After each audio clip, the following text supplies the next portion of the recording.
لا حول ولا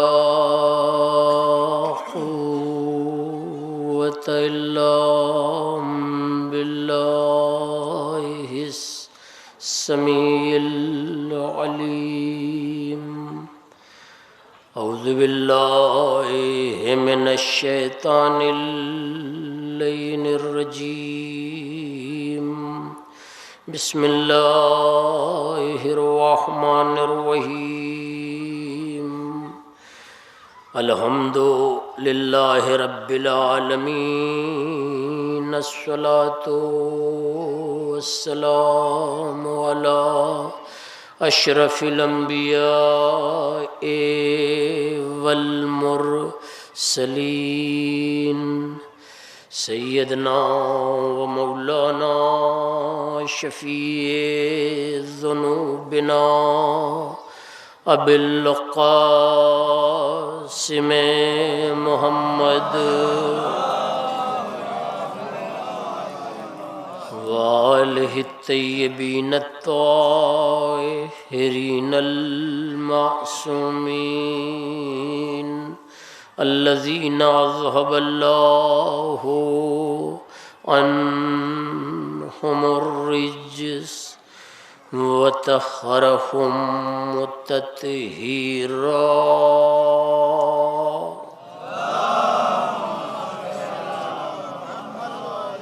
ولعنت اللہ علی اعدائہم اجمعین من لیلنا ھذا الی قیام یوم الدین. اما بعد فقد قال اللہ الحکیم فی القرآن الکریم. بسم اللہ الرحمن الرحیم. وَكُن مِّنَ الساجدین. صلوات پڑھ دے محمد اور آل محمد.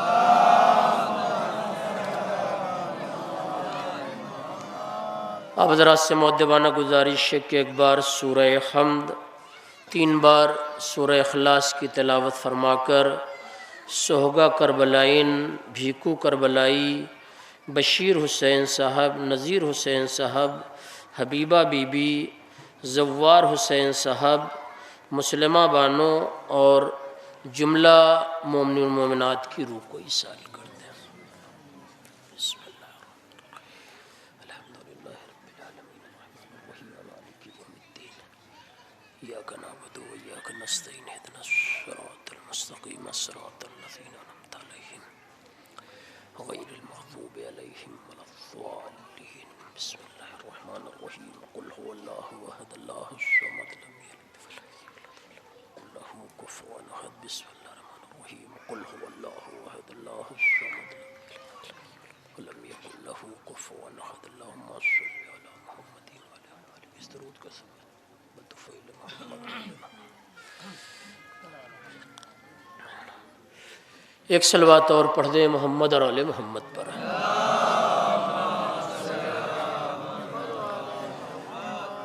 حضرات، گفتگو شروع کرنے سے پہلے اپنے مجمع سے ایک مؤدبانہ گزارش ہے کہ اگر مناسب آپ سمجھیں تو تھوڑا تھوڑا آگے آ جائیں تاکہ بعد میں آنے والوں کو جگہ مل جائے. ایک صلوات پڑھ دیں محمد اور آل محمد پر.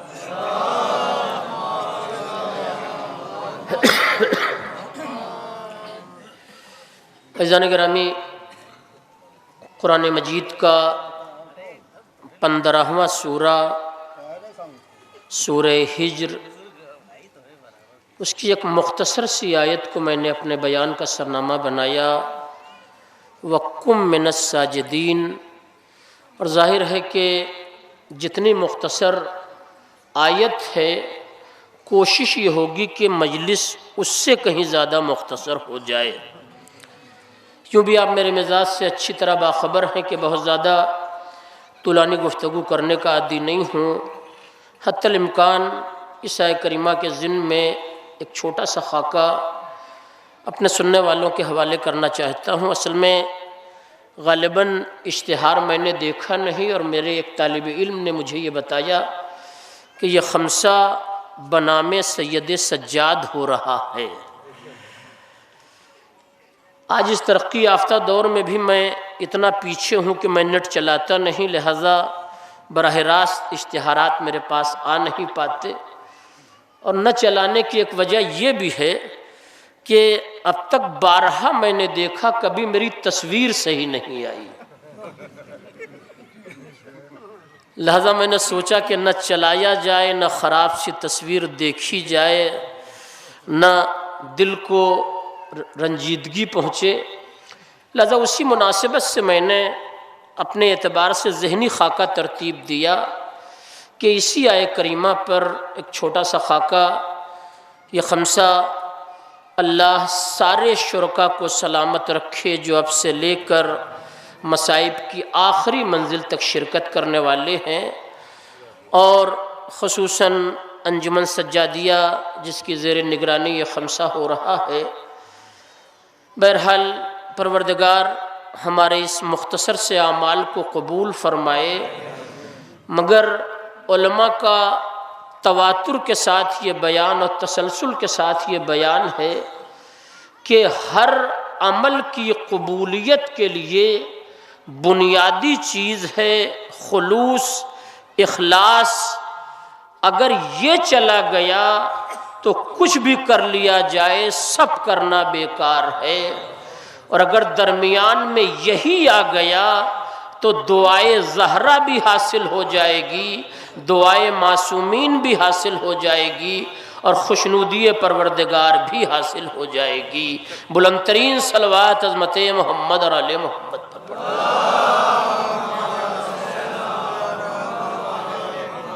یوں تو براہ راست اس آیہ کریمہ میں پروردگار عالم نے اپنے حبیب کو متوجہ کیا ہے، یا اپنے حبیب کو مخاطب بنایا ہے۔ آیت اس کے پہلے فقرے سے شروع ہوتی ہے کہ فَسَبِّحْ بِحَمْدِ رَبِّكَ وَكُن مِّنَ السَّاجِدِينَ۔ ایسے آ جاؤ، ایک صلوات پڑھ دیں محمد اور آل محمد پر۔ فَسَبِّحْ، تم تسبیح کرو۔ ظاہر ہے کہ یہ تسبیح کس کی ہوگی اس کا پتہ بھی قرآن مجید نے بتا دیا، کہ تاکہ تسبیح اپنے محور سے الگ نہ ہونے پائے۔ بحمد ربک، اور اس کے بعد کا یہ فقرہ کہ وَقُم مِّنَ الساجدین، اور تم ساجدین میں ہو جاؤ۔ یہاں پر ظاہر ہے کہ تفسیروں میں ایک فقرہ الگ سے ملتا ہے کہ ساجدین سے مراد نماز گزار ہیں، نماز پڑھنے والے ہیں، اور پیغمبر سے یہ کہا جا رہا ہے کہ آپ نماز گزاروں میں ہو جائیے۔ بہت توجہ چاہتا ہوں، آپ نماز گزاروں میں ہو جائیے۔ اس کے معنی کیا ہے کہ جہاں اللہ نے اپنے حبیب کو کروڑوں القابات سے نوازا اور سارے صفات سے نوازا، وہیں پر ایک صفت یہ بھی عطا کر دی کہ اگر تم سجدہ کرنے والے ہو جاؤ گے تو آپ یقین کریں فضیلت میں اضافہ ہو جائے گا، فضیلت میں اضافہ ہو جائے گا۔ ایک صلوات پڑھ دے محمد اور آل محمد۔ یوں تو اس گھر کی جتنی فردیں ہیں سب کی سب محمد ہیں، سب کی سب علی ہیں، یہ ظاہری طور سے یہ نام بانٹے گئے ہیں، سب ایک منزل میں ہے کمال اور فضیلت کی، مگر یہ واقعی شرف جو ہمارے اور آپ کے چوتھے امام زین العابدین علیہ السلام کو حاصل ہے کہ یہ دو لقب عصمت کی دنیا میں کسی کو حاصل نہیں ہوا جو ہمارے اس امام کو حاصل ہوا، کہ عبادت کر کے عابد ہونا اور ہے اور زین العابدین ہونا اور ہے۔ توجہ دے آپ، حق عبادت ادا کر کے عابد ہونا اور ہے، اور زین العابدین ہونا اور ہے۔ حق سجدہ ادا کر کے ساجد ہونا اور ہے، اور سید سجاد ہونا اور ہے۔ صلوات پڑھ دے محمد اور آل محمد۔ بازیز و تمہید ختم ہو گئی، یہیں سے اصل منظر کی طرف آپ کے اذہان عالی کو لانا چاہتا ہوں کہ اللہ نے واقعی یہ شرف ہمارے اور آپ کے چوتھے امام کو عنایت فرمایا کہ آپ زین العابدین بھی ہیں اور سید الساجدین بھی ہیں، اور ہونا بھی چاہیے۔ جن حالات میں چوتھے امام نے حق عبادت ادا کیا ہے، دنیا میں کہیں یہ منظر نظر نہیں آتا۔ یہ فقط معصومین کا گھرانہ ہے، ورنہ منزل مصائب نہیں ہے، مگر دلیل تو لانا ہے نا کہ شب عاشور نہیں بلکہ شام غریبہ میں جہاں مقتل میں شہداء کے لاشیں پڑے ہوں، وہاں بھی نماز شب کا فراموش نہ کرنا، یہ میرے مولا کی عبادت کا ایک بہترین نمونہ۔ توجہ دیا، اور وہ بھی شہداء کے لاشیں مقتل میں پڑے ہیں، کوئی غیر نہیں ہے، چچا کا لاشا، بھائی کا لاشا، باپ کا لاشا، ان لاشوں کی موجودگی میں بھی نماز شب کے 11 سپاہیوں میں سے ایک سپاہی کا بھی قضا کے گھاٹ نہ اترنا، یہ اس بات کی زندہ دلیل ہے، بہت توجہ، یہ اس بات کی زندہ دلیل ہے کہ عصمت کی عبادت کا معیار بالکل الگ ہوتا ہے۔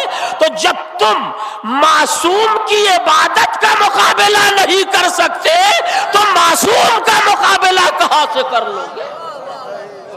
عبادت ایک صفت ہے، جب صفت کا مقابلہ نہیں ہو سکتا تو موصوف کا مقابلہ کہاں سے ہو جائے گا؟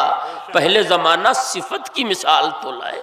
توجہ دے آپ، یوں تو پوری تاریخ بھری ہوئی ہے جس کا پڑھنے کا وقت نہیں ہے، میں نے جو وعدہ کیا ہے اسی میں گفتگو کو مکمل کروں گا، صرف ایک منظر آپ کے حوالے کرنا ہے اور اسی پر پوری گفتگو کو مکمل کر دینا ہے۔ چوتھے امام کہ معجزات، کرامات، یہ ساری چیزیں تاریخ میں پائی جاتی ہیں اور آپ تسلسل سے سنتے بھی رہتے ہیں شہادت ولادت کی تاریخوں میں، اور سنتے رہیں گے اور یہ سلسلہ جاری رہے گا۔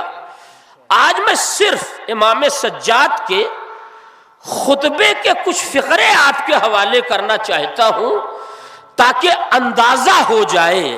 دیکھیے، خطابت آج کے دور میں بہت آسان ہے، گاڑی چلانے کے لیے بھی سیکھنا پڑتا ہے، مگر مجلس پڑھنے کے لیے دنیا کی کوئی گاڑی بغیر تیل کے نہیں چل سکتی۔ آج کے دور کی مجلسیں بغیر میٹر کے چلتی ہیں۔ توجہ دے آپ، آج کے دور کی مجلسیں بغیر میٹر کے چلتی ہیں۔ تو بقیہ ساری باتوں کو چھوڑتے ہوئے صرف ایک مرحلہ آپ مولا امام سجاد کی خطابت دیکھیں، بہت توجہ، بات شروع کر رہا ہوں یہاں سے، مولا کی خطابت کا مرحلہ دیکھیں۔ یہ ماشاءاللہ ہمارے علماء کرام، ہمارے ذاکرین، ہمارے بزرگ بیٹھے ہیں، اللہ انہیں صحت و سلامتی عنایت فرمائے، یہ خود مجلس میں پڑھتے ہیں اور آپ ذاکرین کو مستقل سن رہے ہیں اور سنتے رہیں گے۔ اگر کسی ذاکر کا ہاتھ باندھ دیا جائے تو وہ جس لب و لہجے میں کلام کرنا چاہتا ہے نہیں کر سکتا۔ توجہ دے آپ، گفتگو یہیں سے شروع کر رہا ہوں۔ اگر کسی خطیب کا واقعی ہاتھ باندھ دیا جائے تو جیسا بولنا چاہے گا نہیں بولے گا، الجھ جائے گا، جو انداز خطابت اس کا ہے وہ ختم ہو جائے گا۔ مگر امام کے ہاتھوں میں ہتھکڑیاں ہونے کے باوجود بھی میرا مولا شام کے دربار میں اس طرح سے بول رہا تھا، اس طرح سے گفتگو کر رہا تھا۔ بہت توجہ چاہتا ہوں اور یہی دیکھنا ہے کہ آپ کتنا مجلس سننا چاہتے ہیں۔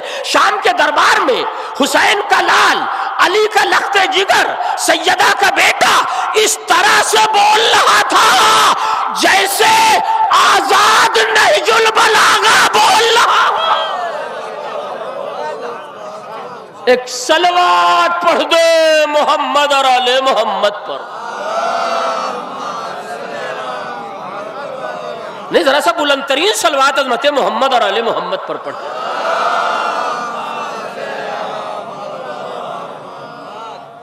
ہاتھوں میں ہتھکڑیاں ہے، بقیہ سارے رخ آپ چھوڑ بھی دیجئے تو کوئی خطیب بول نہیں سکتا، مگر جہاں کوئی بول نہیں سکتا وہاں مولا نے بول کے یہ بتایا، تم زنجیریں پہنا کر یہ سمجھ رہے ہو کہ ہم قیدی ہیں، ایسا نہیں ہے۔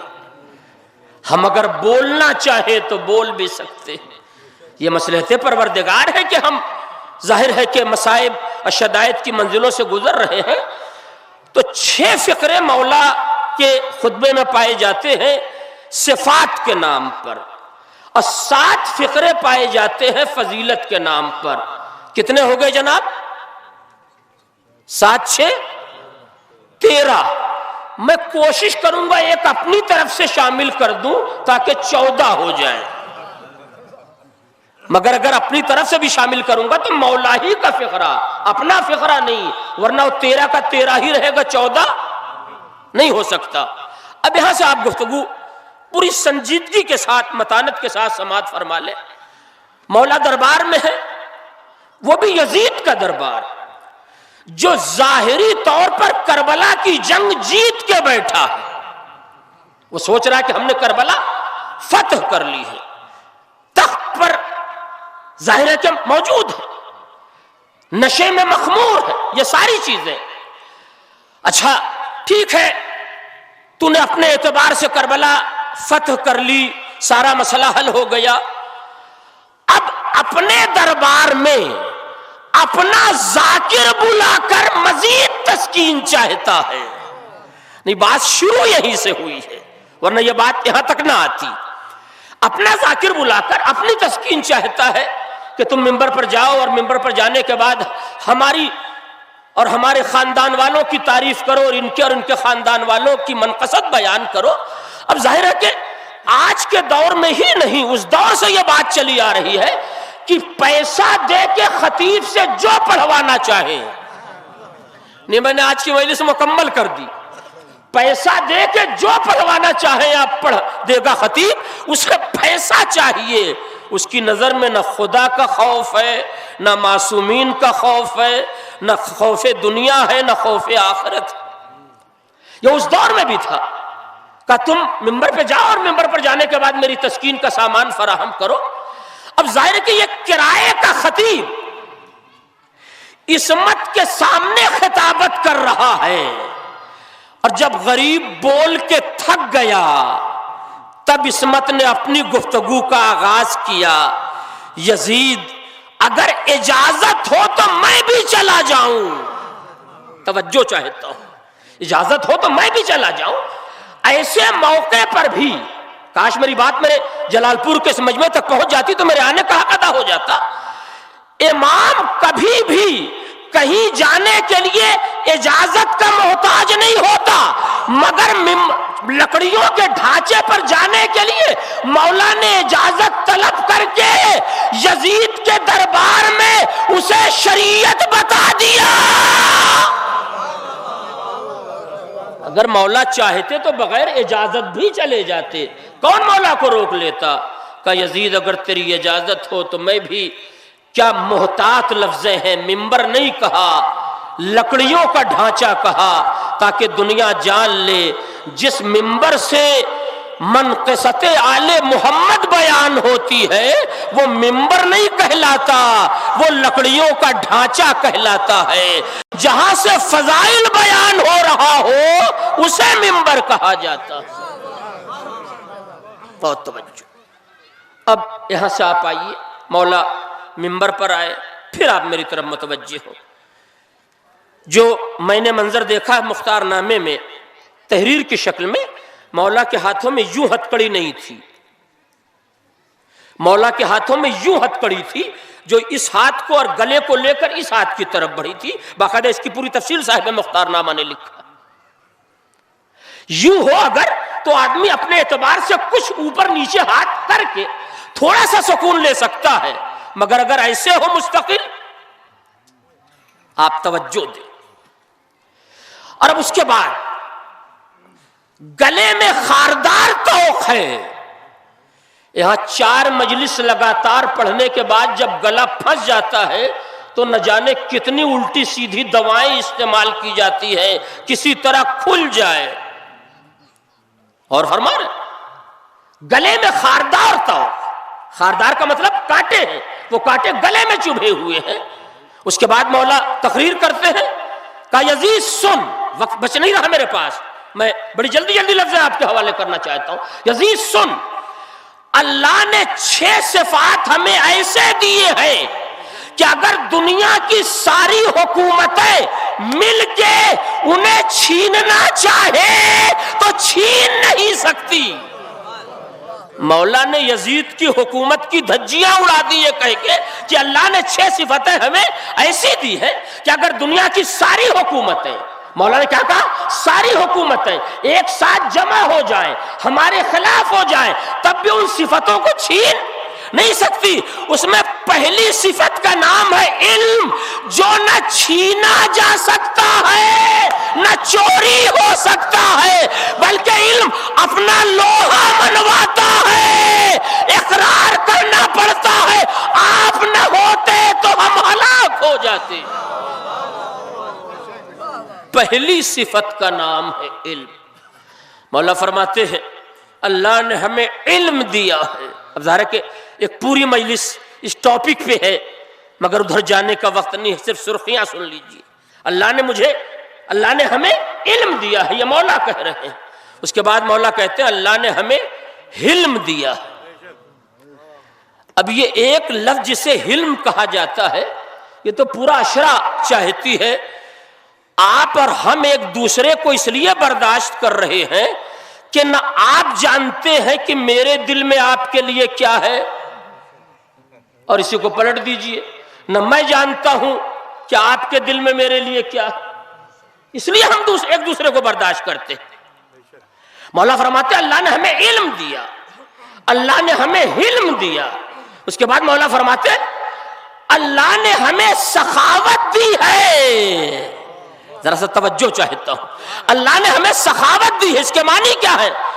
دوسروں کے مال کو جمع کر کے مالدار ہونا اور ہے، اور اپنے حصے کی روٹی بھی سائل کے حوالے کر کے خیرات کو معتبر بنانا اور ہے. یا سخاوت کو منزل کمال تک پہنچانا اور ہے. مولا فرماتے اللہ نے ہمیں سخاوت دی. 3 چیزیں ہو گئی. میں چونکہ اس منظر پر رکنا نہیں چاہتا لیکن مجھے آگے بڑھنا ہے تاکہ آج کی مجلس کا حق ادا ہو جائے. اللہ نے ہمیں علم دیا، اللہ نے ہمیں حلم دیا، اللہ نے ہمیں سخاوت دی. اس کے بعد مولا کہتے یزید اللہ نے ہمیں شجاعت دی ہے. یہ تو مصلحت ہے کہ ہاتھوں میں ہتھکڑیاں ہیں.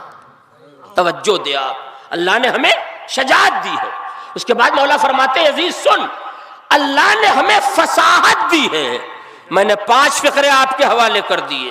علم دیا ہے، حلم دیا ہے، سخاوت دی ہے، شجاعت دی ہے، فصاحت دی ہے. اب اس کے بعد کا فقرہ آپ جیسے چاہے ویسے سن لیں. مولا فرماتے اے عزیز سن، اللہ نے 6ٹھی صفت ہمیں یہ دی کہ مومنین کے دلوں میں ہماری محبت کو رکھ دیا. یہ زبان تو کٹوا دیں گے، ہماری محبت کا سودا نہیں کریں گے. ایک صلوات پڑھ دے محمد اور آل محمد پر.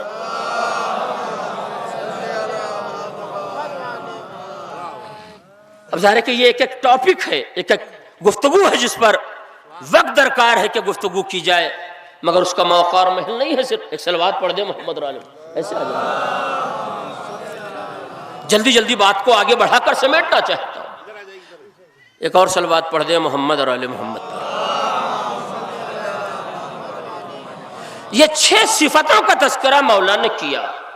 اس کے بعد کہتے ہیں عزیز سن، اچھا یہ بتائیں اس 6 صفتوں میں کوئی ایسی ہے جو چھینی جا سکتی؟ نہ علم چھینا جا سکتا، نہ حلم چھیننے کی چیز ہے، نہ سخاوت چھینی جا سکتی ہے، نہ شجاعت چھینی جا سکتی ہے. اگر شجاعت چھینی جا سکتی تو لوگ مولا علی کا گھر بعد میں لوٹتے. توجہ چاہتا ہوں، ان کی صفت کو پہلے چھیننے کی کوشش کرتے کہ کسی ایک جنگ میں تو کامیابی حاصل ہو جائے، مگر خیبر کی تاریخ گواہ ہے مال تو لوٹا جا سکتا ہے، شجاعت پہ قبضہ نہیں کیا جا سکتا. یہ 6 صفتیں ہیں جو مولا نے یزید کے دربار میں براہ راست یزید کو متوجہ کر کے کہا۔ آج کے دور میں جناب اپنے مجمع میں ٹھیک ہے داد و تحسین کی توقع رکھ کر ایک موٹے لفافے کی امید رکھ کے ممبر پہ آنا اور ہے، اغیار کے مجمع میں عظمت اہل بیت بیان کرنا اور توجہ دیا، اغیار کے مجمع میں عظمت آل محمد بیان کرنا اور مولا یزید کے دربار میں کلام کر رہا۔ اس کے بعد مولا فرماتے ہیں یزید سن، اللہ نے ہمیں 7 ایسی فضیلتیں دی ہیں جو دنیا میں کسی کو نہیں ملی۔ یعنی کیا کیا قید رکھی مولا نے کہ وہ صفتیں دی جو چھینی نہیں جا سکتی۔ حکومت تو چھین سکتا ہے، علم کا جوہر نہیں چھین سکتا۔ 7 فضیلتیں دی ہیں جو دنیا میں کسی کو نہیں ملی۔ میں اسے بھی لفظاً جلدی جلدی پورا کر دوں اور اس کے بعد کے 2 فقرے پر جو مجھے رکنا ہے اسی پر پوری گفتگو آپ کے حوالے کر دوں گا۔ کہ 7 فضیلتیں اللہ نے دی ہیں، کہا وہ کیا؟ تاریخ اٹھا کے دیکھ لیں آپ، یہ پورے لفظیں اسی میں ملیں گی، یہ کوئی خطابت نہیں ہے، تو میں مولا کی لفظیں آپ کے حوالے کر رہا ہوں۔ کہ یزید پہلی فضیلت، کائنات جس نبی کے صدقے میں خلق ہوئی ہے وہ ہمارا جد ہے، تیرا جد نہیں ہے۔ نہیں ذرا سا عظمت مولا آپ سنیں، یزید پیغمبر اسلام میرے جد ہے، تیرے جد نہیں ہے۔ اس کے بعد مولا کہتے ہیں امیر المومنین علی میرے جد ہیں، تیرے جد نہیں ہے۔ یزید جو سر تھوڑی دیر پہلے اپنی فتح کے نشے میں اٹھا ہوا تھا وہ آہستہ آہستہ جھکتا چلا جا رہا۔ کہ پیغمبر اسلام میرے جد ہے، امیر المومنین میرے جد ہے، پہلا سید الشہداء جعفر طیار میرا جد ہے، اسد اللہ حمزہ میرا جد ہے۔ توجہ دیا، یہ ساری لفظیں ہیں مولا کی۔ اسد اللہ حمزہ میرے جد ہے، سیدتو نسائی العالمین زہرا ہماری جدہ ہے۔ یعنی جو منبر ابھی تھوڑی دیر پہلے تک لکڑیوں کا ڈھانچہ تھا، اب وہ عظمت آل محمد بیان ہو رہی ہے تاکہ منبر کہلائے۔ کس سیدہ خاتون جنت ہماری جدہ، سیدہ شباب اہل الجنہ حسن مجتبی اور حسین غریب ہمارے بزرگ ہیں۔ یہ 7 فضیلتیں ہو گئی، آدھی سے زیادہ مجلس مکمل ہو گئی، ٹھیک ہے۔ 7 فضیلتیں میں نے آپ کے حوالے کر دیا، اچھے صفتیں آپ کے حوالے کر دیا۔ اس کے بعد مولا فرماتے ہیں یزید میں اس کا بیٹا ہوں جس کی سواری کا نام ہے براق۔ ہائے ہائے ہائے، میں اس کا لال ہوں جس کی سواری کا نام ہے براق۔ یاد رہے معراج کل کے لوگوں کے لیے چیلنج نہیں تھی، معراج آج کے لوگوں کے لیے چیلنج ہے۔ آج کے 1400 برس پہلے جب جلال پور سے فیض آباد جا کے آنا واپس ایک دن میں ممکن نہیں تھا، اس دور میں نبی ایسے سفر کی خبر دے رہے ہیں۔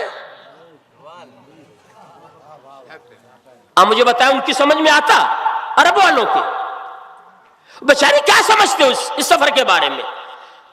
اور بھی اس دور میں جب سواریاں نہیں تھی، تو اس دور میں سواریاں نہیں تھی تو معراج کل کے دور کے لوگوں کے لیے چیلنج نہیں، آج کے دور کے لوگوں کے لیے چیلنج ہے کہ جب اتنی تیز رفتار سواری ایجاد ہو گئی تب بھی معراج چیلنج کر رہی ہے کہ 1400 گزرنے کے بعد، 100 سال گزرنے کے بعد جب آج تک تم سواری کا جواب نہ لا پائے تو سوار کا جواب کہاں سے لاؤ گے؟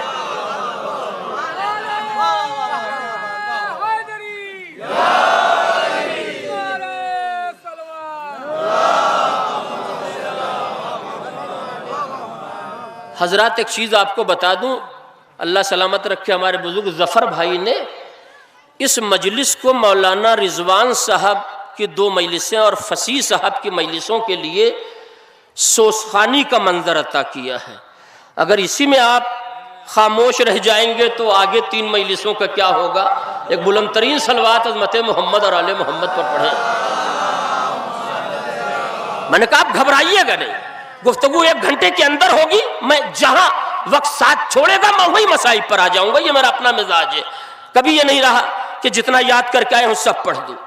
تو معراج کل کے دور کے لوگوں کی سمجھ میں آنے والی چیز نہیں تھی. معراج آج کے دور کے لوگوں کے لیے چیلنج ہے کہ 1400 سال گزرنے کے بعد جب دنیا آج تک سواری کا جواب نہ لا پایا تو سوار کا جواب کہاں سے لائے گا.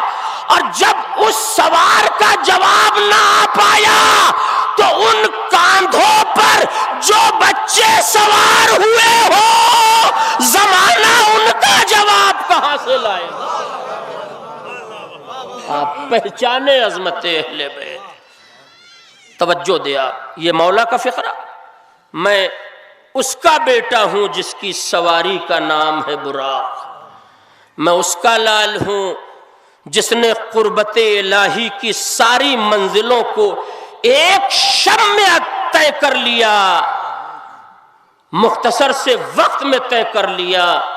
یہ پیغمبر کی معراج پر مولا دربار یزید میں روشنی ڈال رہے ہیں. میرے پاس وقت ہوتا تو میں اس کے وجوہات بھی آپ کے حوالے کرتا کہ اس دربار میں اس کی کیا ضرورت تھی. توجہ دے آپ, اس پہ غور کریے گا. اس کے بعد مولا نے پھر گفتگو کو پلٹا اور کہنے لگے میں انا ابن مکہ. مجھے یہیں تک لانا تھا آپ کو. انا ابن مکہ, میں مکے کا بیٹا ہوں, میں مکے کا فرزند ہوں. آپ یقین کریں آج خانہ کعبہ کی خدمت کر کے دنیا کا ہر دور کا بادشاہ کہتا ہے صاحب ہم خادم حرمین ہیں. ہائے ہائے, آج تک کسی نے نہیں کہا کہ ہم وارث حرم ہیں. جتنے سعودیہ کے شاہ گزرے ہیں سب کہتے ہیں صاحب ہم خادم حرمین ہیں, ہم خادم حرمین ہیں. مولا نے کہا انا ابن مکہ, میں مکے کا بیٹا ہوں تاکہ دنیا پہچان لے خادم ہونا اور ہے اور مالک ہونا اور ہے. مالک مالک ہوتا ہے, نوکر نوکر ہوتا ہے. توجہ دے رہے ہیں. اس کے بعد مولا کہتے ہیں کہ میں زمزم کا بیٹا ہوں. ذرا کہ پوری مجلس اسی ایک لفظ پر آپ کے حوالے کرنا چاہتا تھا, مجھے نہیں معلوم کہ وقت کتنا ساتھ دے گا, کہ میں زمزم کا بیٹا ہوں. اب یہ تحقیق آپ کے حوالے کر رہا ہوں. پوری دنیا میں جہاں جہاں زمین سے پانی نکالا جاتا ہے سب سے زیادہ جس زمین سے پانی نکالا جا رہا ہے اسے زمزم کہا جاتا ہے. نہیں میرے بچے نوجوان واقعی بیدار ہو. پوری دنیا میں جہاں جہاں سے بھی زمین سے پانی نکالا جا رہا ہے, مرثیہ پڑھا جا رہا ہے, نوحہ پڑھا جا رہا ہے, ارے صاحب پانی ضائع نہ کریے اور زمین سوکھتی چلی جا رہی ہے اور واٹر لیول گھٹتا چلا جا رہا ہے, یہ مرثیہ مستقل پڑھا جا رہا. زمزم کے کنویں سے سب سے زیادہ پانی نکالا جا رہا ہے مگر آج تک ذرہ برابر واٹر لیول کم نہ ہوا, جو اس بات کی دلیل ہے جب رسالت کی عطا اتنی وسیع ہے تو امامت کی عطا کتنی وسیع ہوگی. پوری دنیا میں یہ تہلکہ مچا ہے صاحب, واٹر لیول گھٹتا چلا جا رہا ہے, گھٹتا چلا جا رہا ہے. آپ یہ نہ سوچئے گا کہ میں اسراف کی بحث چھیڑ دوں گا, مجھے ادھر نہیں جانا ہے. کہ میں ظاہر کہ زمزم کا بیٹا ہوں. زمانے والوں مجمع چاہے کم ہو چاہے زیادہ, آؤ ہم تمہیں بتاتے ہیں. تم ہمیں کیا بتاؤ گے؟ غریب سے غریب آدمی بھی اپنی اوقات سے زیادہ مجلسوں میں تبرک بانٹتا. غور فرما رہے، غریب سے غریب آدمی بھی اپنی اوقات سے زیادہ مجلسوں میں، میری بات شاید میرے پورے مجمع تک نہیں پہنچی، ٹھیک ہے، لہذا ترجمہ کرنا پڑ رہا کہ غریب سے غریب آدمی بھی مجلسوں میں تبرک بانٹتا ہے۔ اتنی بڑی سعودیہ حکومت آج تک کسی ایک حاجی کو ایک باٹل پانی زمزم کا نہ دے پائی۔ ہائے ہائے، نہیں توجہ دے آپ، یہاں تو زمزم کے ذریعے سے فنڈنگ بنائی جا رہی، توجہ دے آپ، زمزم بیچا جا رہا ہے۔ جو لوگ گئے ماشاءاللہ جانتے ہیں، حج اور عمرے میں گئے ہیں، پروردگار سب کو توفیق کرامت فرمائے۔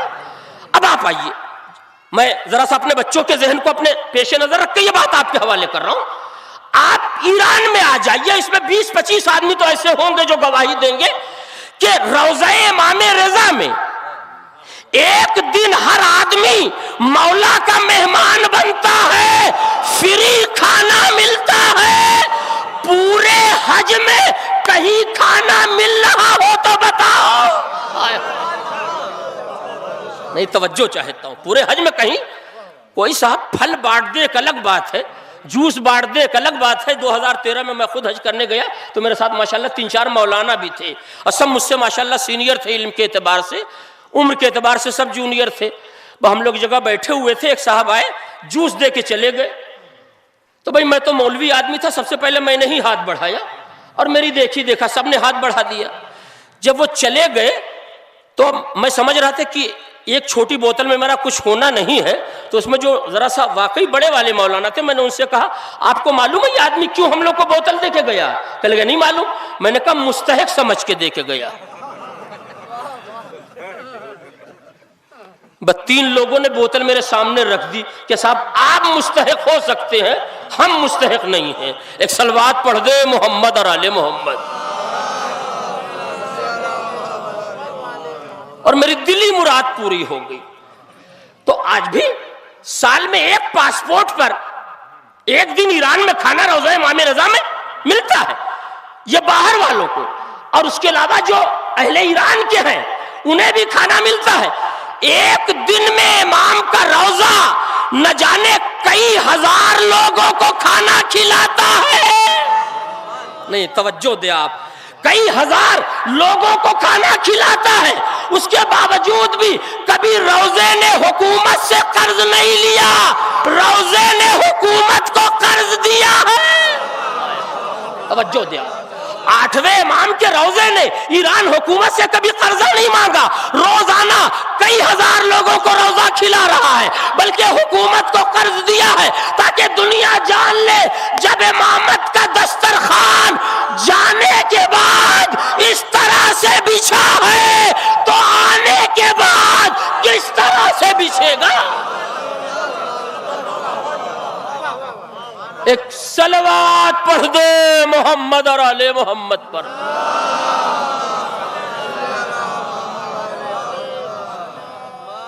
اگر آپ کی جانکاری میں مجھے بتائیں، میں انشاءاللہ کسی دوسری مجلس میں اس کی تردید پیش کر دوں گا، اس میں میرا فائدہ ہوگا، میٹر میرا بچ جائے گا۔ کہیں بغداد میں کھانا چل رہا ہو تو مجھے بتائیے، کہیں بصرے میں کھانا چل رہا ہو تو مجھے بتائیے۔ 8ویں امام کے روضے کا یہ شرف ہے، آنے والے مہمان کو ایک وقت کا صحیح دوپہر کا کھانا ملتا تو ہے۔ بہت توجہ، اب آپ آئیے، یہاں زمزم بیچا جا رہا ہے تاکہ ملک کی معیشت کو مضبوط کیا جائے۔ اور اب اس سے آج کی مجلس کا اس سے بڑا فقرہ میرے پاس نہیں ہے کہ کربلا جب چہلم کے موقع پر لوگ جاتے ہیں تو 100 کلومیٹر میں دسترخوان کربلا لگا رہتا ہے،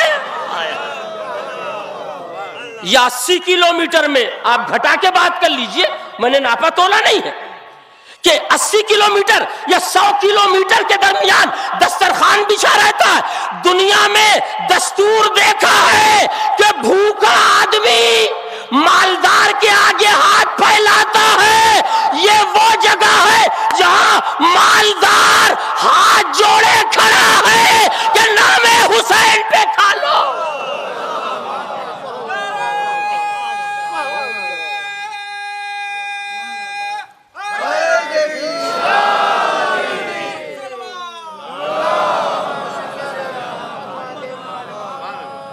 مولا فرماتے ہیں کہ میں زمزم کا بیٹا ہوں.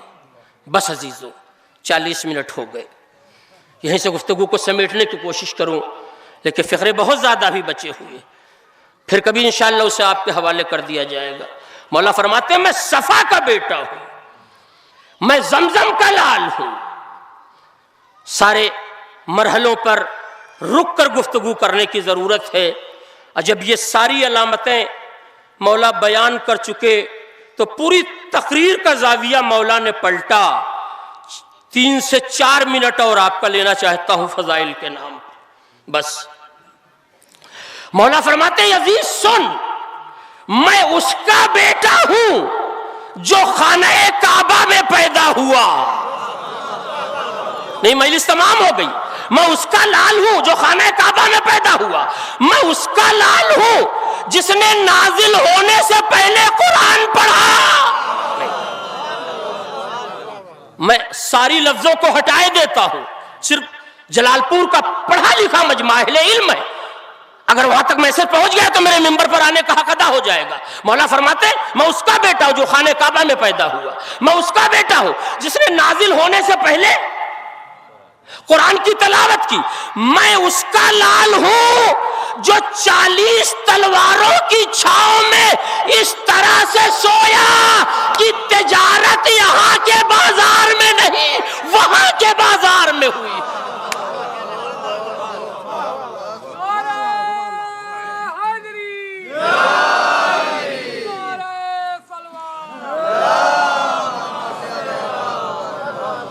حضرات آپ کوئی ایسا نتیجہ نہ نکالیے گا کہ یہ 2 آدمی ہم اپنے ساتھ لے کے آئے ہیں جنہوں نے نعرہ لگایا. یہ لوگ آپ ہی کے حق رہنے والے ہیں. ایک صلوات پڑھ دے محمد اور آل محمد.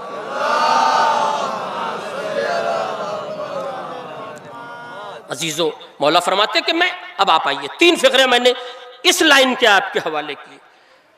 مولا نے جس میں اپنے جد کے خانہ کعبہ میں پیدا ہونے کا حوالہ دیا، نازل ہونے سے پہلے قرآن پڑھنے کا حوالہ دیا.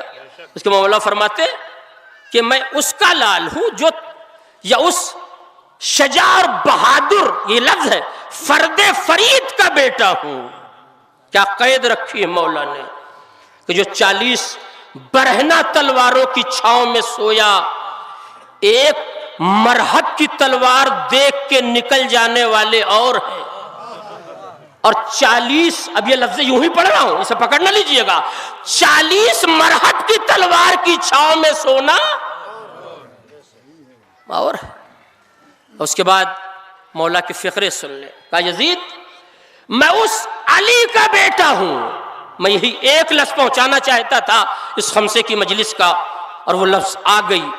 پوری بیداری سے سن لیں، یہاں دات کا مسئلہ نہیں ہے، میسج کا میٹر ہے کہ میں کہاں سے بات لے کے چلا اپنے اعتبار سے، اور مجھے کہاں تک اپنے نوجوانوں کو میسج دینا تھا.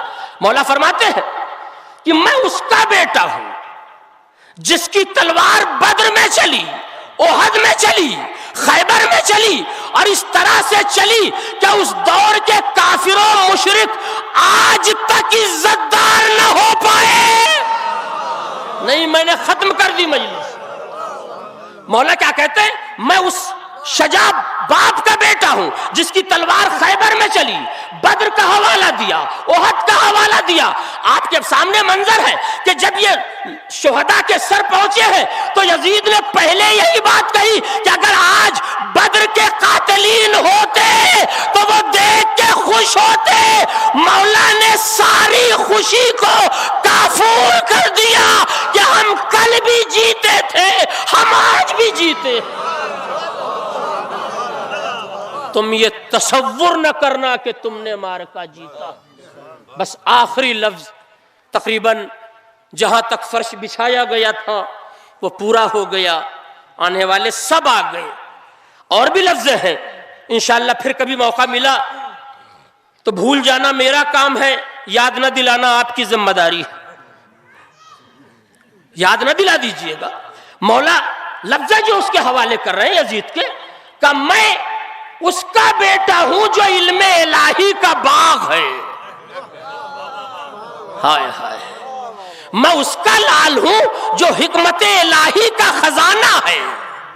میں اس کا بیٹا ہوں جو شرافت و نجابت کا ترانہ ہے۔ ختم ہو گئی مجلس، آخری لفظ،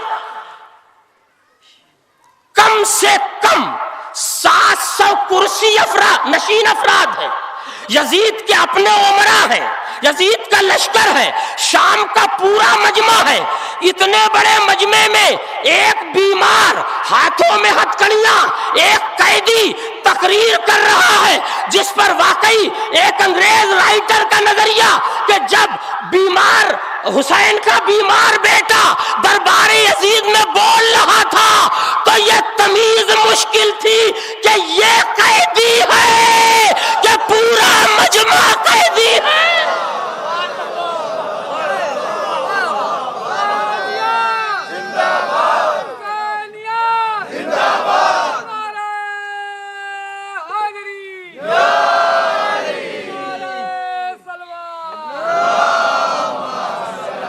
بس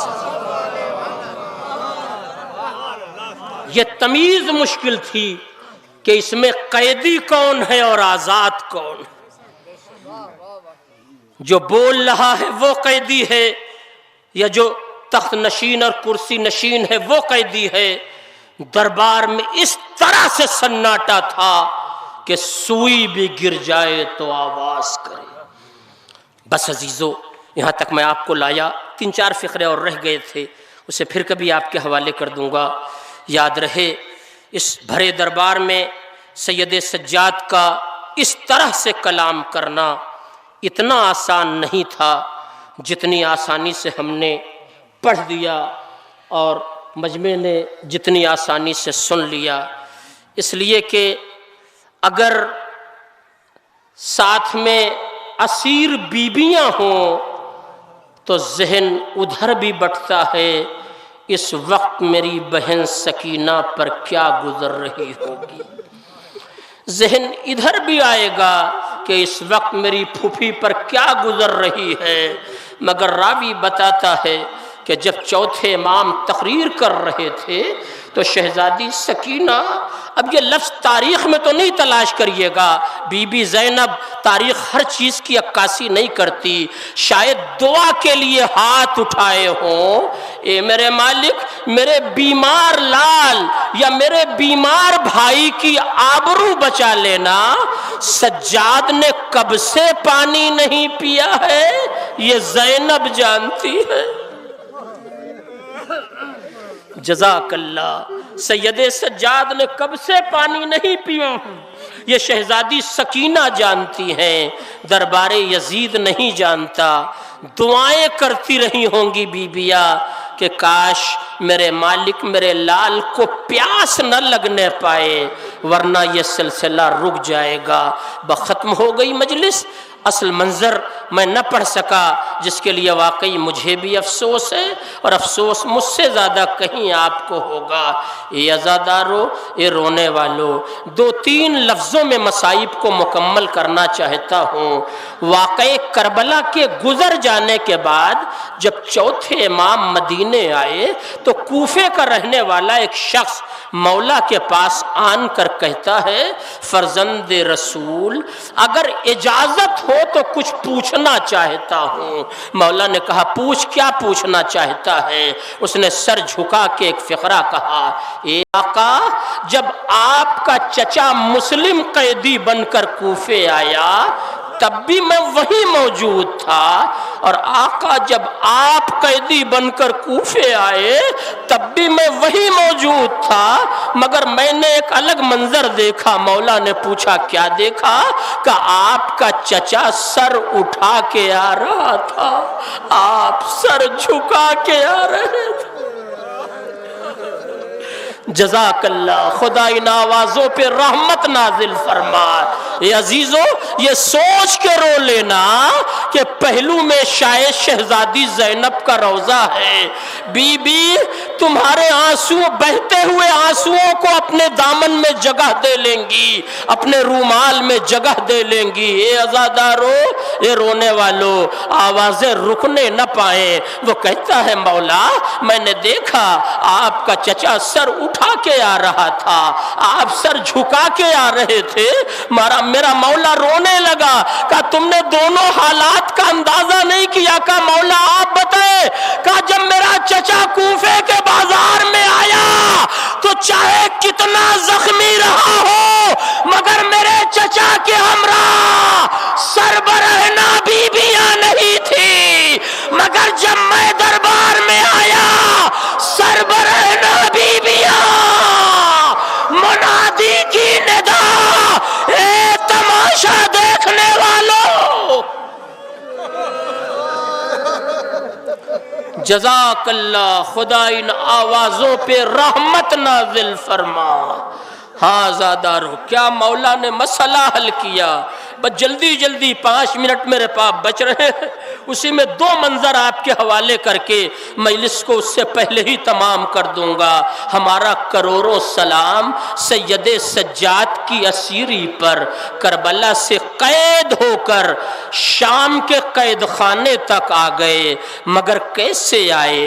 اب یہ مقتل کا فقرہ ہے کہ جب یہ قافلہ مدینے سے چلنے لگا، یا بعض لوگوں نے یہ لکھا کہ جب یہ قافلہ کربلا پہنچ گیا تو امام حسین اور چوتھے امام کے درمیان ایک گفتگو ہوئی ہے۔ چونکہ دونوں منظر میری نظروں سے گزرے ہیں، نہیں معلوم کہ یہ واقعہ وہاں کا ہے یا یہاں کا ہے، کون تحقیق کرے، مگر واقعے کی صداقت پر کوئی حرف نہیں ہے۔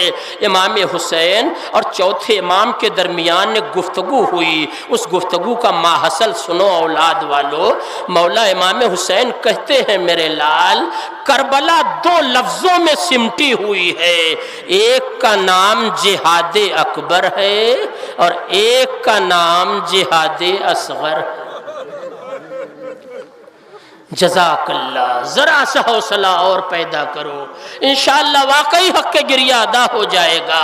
کہ ایک کا نام جہاد اکبر ہے، ایک کا نام جہاد اصغر ہے۔ ظاہر کہ چوتھے امام تو جانتے ہی تھے، مگر انہوں نے پوچھا کہ بابا آپ بتائیں جہاد اکبر کیا ہے، جہاد اصغر کیا ہے؟ مولا کہتے ہیں میرے لال، ان دونوں میں ایک تمہیں انجام دینا ہے، ایک مجھے انجام دینا ہے۔ مولا نے پوچھا بابا آپ بتائیں جہاد اکبر کیا ہے، جہاد اصغر کیا ہے؟ سنو اولاد والو، یہ حسین غریب کا فقرہ، وہ بھی اپنے لال سے کہتے ہیں میرے لال، ایک 57 برس کے بوڑھے باپ کا کربلا کے مقتل میں لاشے کا تنہا اٹھانا جہاد اصغر ہے۔ جزاک اللہ، ایک بھائی کا 32 یا 34 برس کے بھائی کے کٹے ہوئے بازو کربلا کے مقتل میں اٹھانا یہ جہاد اصغر ہے، ایک چچا کا بھتیجے کے لاش کے ٹکڑے کربلا کے مقتل میں چننا یہ جہاد اصغر ہے، ایک بوڑھے باپ کا اپنے 6 ماہ کے بچے کی لحد اپنے ہاتھوں سے بنانا یہ جہاد اصغر ہے۔ کہا بابا جہاد اکبر کیا ہے؟ کہا کوفے کا بازار، شام کا دربار، سربرہنا بیویاں، منادی کی ندا۔ مولا نے رو کے کہا بابا جہاد اصغر آپ لے لے، جہاد اکبر آپ کا لال۔ جزاک اللہ، آپ کی آواز گریہ بلند ہو گئی، خدا ان آوازوں پر رحمت نازل فرما۔ میرے مالک، یہ مجمع اپنے گھر سے آرام دہ بستروں کو چھوڑ کر آیا ہے، یہ اپنی دلی مرادوں کو یہاں سے بھر کر جائے، ان کی جھولیاں یہاں سے خالی نہ جانے پائے۔ میری مائیں اور بہنیں بچوں کو گود میں لے کر خاک پر بیٹھی ہوئی ہیں۔ پروردگار تجھے رباب کی اجڑی ہوئی گود کا واسطہ، ان کے بچے سلامت رہے۔ بس عزادارو، مجلس تمام ہو گئی، آخری فقرہ، آخری منظر آپ کے حوالے کر رہا ہوں۔ صاحب نعیم الابرار ان فقروں کے ذمہ دار ہیں، وہ کہتے ہیں یہ قافلہ منزلوں کو طے کرتا چلا جا رہا تھا کہ ایک دن چلتے چلتے دھوپ میں اتنی شدت تھی کہ شمر کہتا ہے اب یہ قافلہ اس دوپہر میں آگے نہیں بڑھ سکتا، قافلہ روک دیا جائے، جب سورج غروب ہونے کے قریب ہو جائے گا تب یہ قافلہ آگے بڑھے گا۔ اے عزادارو، عرب کا آگ برساتا ہوا سورج، صحرائی اور جنگلی علاقہ، یزید کا قافلہ خیمہ زن ہو گیا، مگر حسین کے بچے زینب کیا کرے، کہیں سایہ نظر نہیں آ رہا ہے۔ جزاک اللہ، میں پڑھ چکا، آپ مصائب سن چکے، مجلس تمام ہو گئی۔ علی کی بیٹی بڑی بے قراری کے عالم میں ہے، بچوں کو کہاں لے کر جائے، سورج آگ برسا رہا ہے۔ اسی وقت زینب کو سامنے نظر آ گیا کہ ایک سوکھا سا درخت ہے، سوکھے درخت میں کتنا سایہ ہوتا ہے، مگر جیسے ہی شہزادی اپنے قافلے کو لے کر سوکھے درخت کی طرف بڑھی، شمر تازیانہ لے کر آ گیا، اے سید سجاد، اے سید سجاد، تمہیں سائے میں جانے کا حق نہیں ہے۔ میرا مولا اسی طرح دھوپ میں بیٹھ گیا، مجلس تمام ہو گئی۔ رونے والوں، اگر لوہا بہت دیر تک دھوپ میں رہے تو انگارہ بن کے ڈسنے لگتا ہے، ہاتھوں کی ہتھکڑیاں، پاؤں کی بیڑیاں، گلے کا توق انگارہ بن کر میرے مولا کو اذیت پہنچانے لگا۔ بیویوں سے یہ منظر نہ دیکھا گیا، بیویاں آگے بڑھی، ہاتھوں کا حلقہ بنایا تاکہ سورج کی کرنیں سید سجاد تک نہ آئے۔ اسے بھی شمر سے برداشت نہ ہوا، تازیانہ لے کے بڑھا، پشت زینب پر تازیانہ پڑا۔ بی بی نے فریاد کیا، اے نانا، خوب انعام دیا ہے آپ کی امت نے۔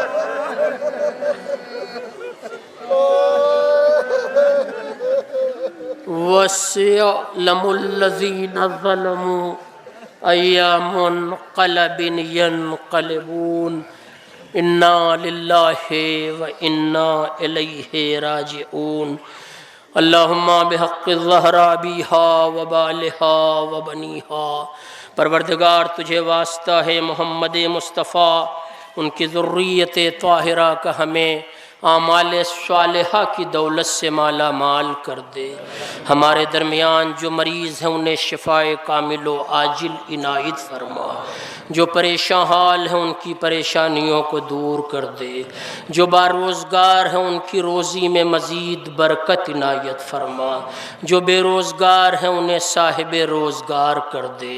اے میرے کریم مالک، میرے رحیم پروردگار، ہماری اس مختصر مگر اہم ترین عبادت کو شرف قبولیت سے مالا مال کر دے۔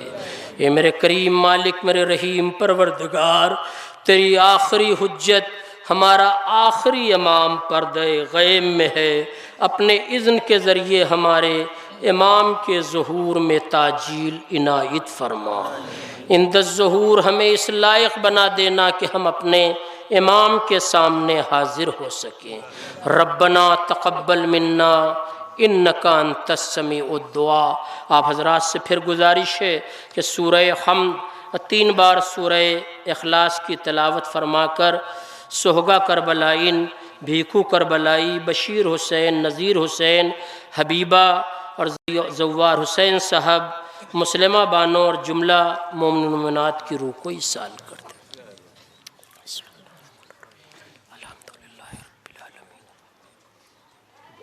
إياك نعبد وإياك نستعين اهدنا الصراط المستقيم صراط الذين أنعمت